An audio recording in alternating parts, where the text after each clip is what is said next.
याजूज माजूज वो कौम है कि जिसका मुकाबला इस दुनिया में कोई भी नहीं कर सकता। ये समुंदर से गुजरेंगे तो उसका पूरा पानी पी जाएंगे। ये जमीन पर चलेंगे तो वहां पर शर और फसाद और तबाही फैलाएंगे। और एक वक्त ऐसा भी आएगा कि जब पूरी जमीन उनकी लाशों से भर दी जाएगी। दज्जाल और यहूदियों को कत्ल करने के बाद हजरत ईसा अलैहिस्सलाम सलीब को तोड़ देंगे। कुफार से किसी किस्म का जजिया कबूल नहीं किया जाएगा। या तो वो इस्लाम कबूल करेंगे या फिर उन्हें कत्ल कर दिया जाएगा। उसके अलावा कोई दूसरा हुक्म नाफिज नहीं होगा। ये सब कुछ करने के बाद लोग अमन व अमान के साथ इस्लाम के कवानीन के ऊपर अपनी जिंदगी गुजार रहे होंगे कि हजरत ईसा अलैहिस्सलाम को अल्लाह ताला की तरफ से पैगाम आएगा, ऐ ईसा इब्ने मरियम, मैं एक ऐसी कौम को आजाद करने वाला हूँ जिनसे लड़ने की ताकत किसी में नहीं है। आप मेरे खालिस बंदों को लेकर कोहे तूर पर तशरीफ ले जाएं। ये लोग नूह अलैहिस्सलाम के बेटे याफिस की औलाद में से हैं। कुरान पाक में सूरह अंबिया में इसका जिक्र मौजूद है। जब याजूज माजूज को आजाद कर दिया जाएगा और वो हुजूम की तरह बुलंदियों से उतर पड़ेंगे। हजरत धुल करनैन ने एक बहुत बड़ी दीवार तामीर की थी और उस दीवार के पीछे याजूज माजूज को कैद कर दिया था। और उस दीवार के बारे में कुरान में अल्लाह ताली ने फरमाया, धुल करनैन ने कहा, ये अल्लाह की रहमत है, लेकिन जब मेरे अल्लाह का वादा आ जाएगा वो उसे गिराकर बराबर कर देगा और अल्लाह का वादा हमेशा सच्चा होता है। हजरत जुल करनैन अरब के एक मुसलमान बादशाह थे। वो बहुत मुत्तकी और आदिल हाकिम थे।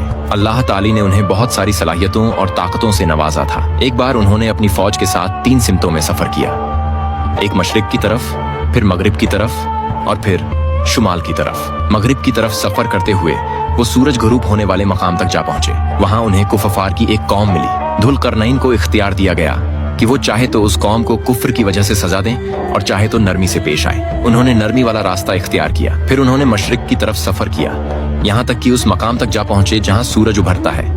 वहां भी उनका वास्ता एक कौम से पड़ा और वहां भी उन्होंने नरमी का रास्ता इख्तियार किया। जब उन्होंने शुमाल की तरफ सफर किया तो वो 2 पहाड़ों के दरमियान जा पहुंचे। वहां एक कौम ने उनसे शिकायत की कि पहाड़ की दूसरी तरफ याजूज माजूज आबाद हैं, जो हम पर हमला करते हैं, लूटमार करते हैं और खून खराबा करके भाग जाते हैं। उन्होंने धुल करनैन से कहा कि वो हमारे और याजूज माजूज के दरमियान एक दीवार बना दें। इस काम के लिए उन्होंने बहुत सा माल और दौलत भी पेश की, लेकिन धुल करनैन ने इनकार कर दिया। उन्होंने लोहे के बहुत बड़े बड़े तख्तों से एक मजबूत दीवार बना दी। हजरत अबू हरीरा रदियल्लाहु ताला अन्हु से रिवायत है कि याजूज माजूज इस दीवार को तोड़ने की कोशिश करते रहते हैं, यहाँ तक कि वो उस मुकाम तक पहुँचते हैं जहाँ दूसरी तरफ की रोशनी नजर आने लगती है। फिर वो ये कहकर घर चले जाते हैं कि कल आकर इसको तोड़ेंगे, लेकिन अल्लाह ताली उस दीवार को फिर पहले जैसा कर देता है। जब अल्लाह ताली उनकी आजादी का फैसला करेगा तो उस दिन वो कहेंगे, कल इंशाअल्लाह इसको तोड़ देंगे। अगले दिन वो दीवार को वैसा ही पाएंगे जैसा छोड़ के गए थे और इस बार वो उसको तोड़ देंगे और निकल जाएंगे। मुस्लिम शरीफ की एक हदीस के मुताबिक वो ऐसे मजबूत और ताकतवर लोग हैं जिनसे कोई नहीं लड़ सकता। उनके चेहरे ढालों जैसे चौड़े और आंखें छोटी होती हैं। दज्जाल को कत्ल करने के थोड़े ही अरसे के बाद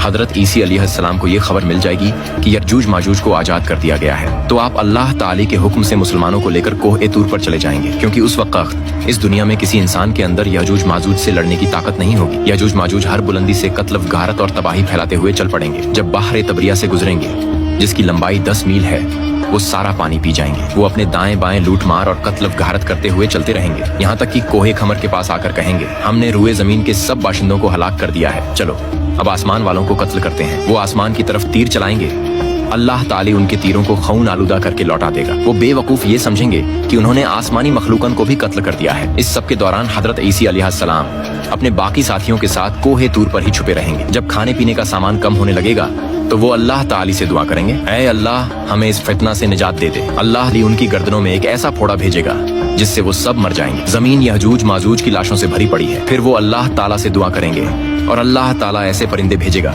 जिनकी गर्दनें ऊंटों की तरह लंबी होंगी। वो उनकी लाशों को उठाकर ऐसी जगह फेंक देंगे जहां अल्लाह ताला चाहेगा।